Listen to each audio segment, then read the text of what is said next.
A borderless Africa doesn't have to mean chaos. If the right policies are in place, we can have both open borders and protection. African borders where unity dies every single day. We speak of Pan-Africanism, but try crossing into another country without money or bribes. You feel like a stranger in your own land. That is what many Africans are going through. People who want to trade with other countries, nearby countries, that's what they go through every single day. Travelers who want to explore other countries, this is what they go through every single day. The same borders that Europeans cross with ease becomes walls for Africans. Every checkpoint is a reminder that trust between us as Africans is still missing. It is easier for a foreigner to feel welcome than for us. We see a lot of challenges at the borders, you see. But we know that people are coming like the whites, and so they're just coming, no problem. But as for Africans, you want to ask a lot of questions. Do you have enough money? Where are you going? Do you know this place? For what? You are in Africa. It must be borderless. One Africa, one country. If you fail to do that, I don't know where you're going. Because divided, we fall. Wow. United, we stand.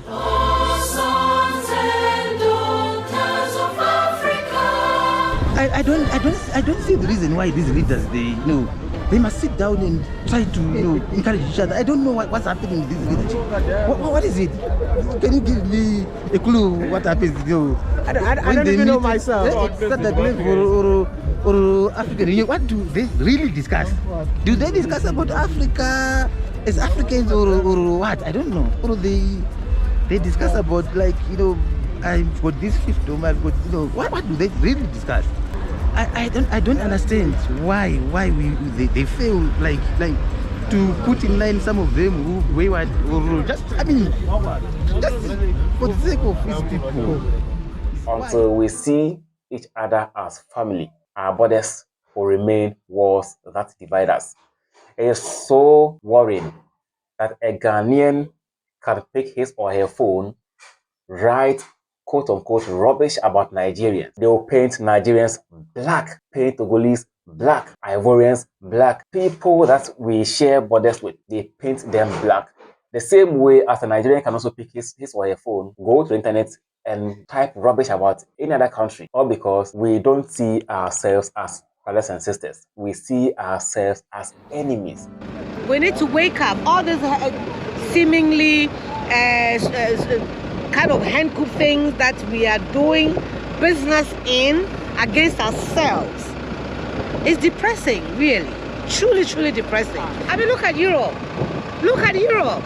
Look at America. Borderless. Can you imagine? 51 countries. And here, state, just because I speak a different foreign language, just because I can't speak French, they have to terrorize me and make me feel so bad. And just because they can't speak English, we have to terrorize them and make them feel bad. We need to emancipate ourselves from mental slavery. This is mental slavery. I slept in the border so many times. Literally, I had no choice but to sleep at the border. In Liberia border, I slept there for 2 nights because they were just like, you cannot go in, this is our rules, but there are bylaws, and it's just, they make it so difficult. It makes you question ECOWAS, like, their freedom of movement, is it really there? Is there such a thing as that?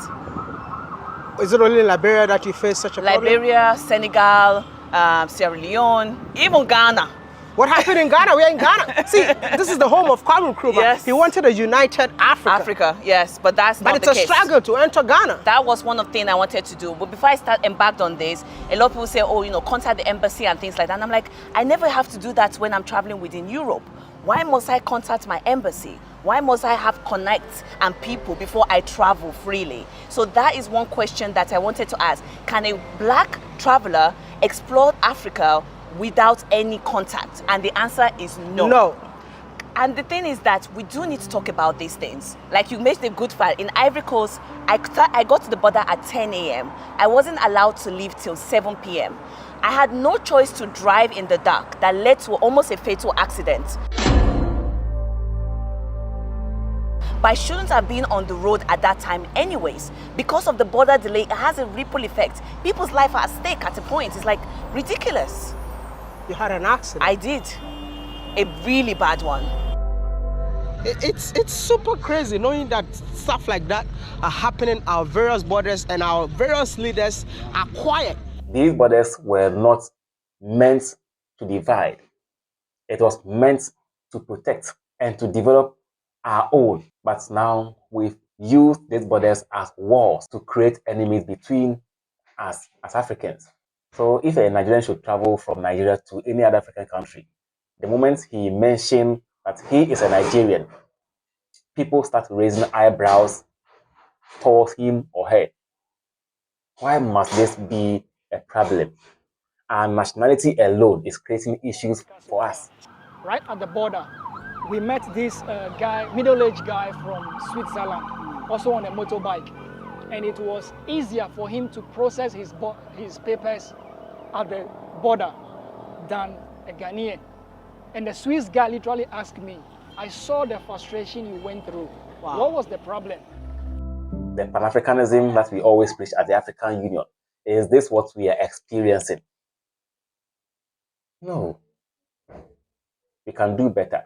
Africans can do better. Let us unite ourselves and build a strong unity for ourselves. The hatred towards each other is enough. We can do better. Have you been humiliated because you were a Nigerian or a Ghanaian in another man's country? Share that with us in the comment section. Feel free to subscribe. There's no charge in subscribing. It's free. Subscribe and also turn on your post notification so that you don't miss my uploads. Like this video and also share the video. I'll see you in my next episode. Until then, stay safe where you are and bye-bye.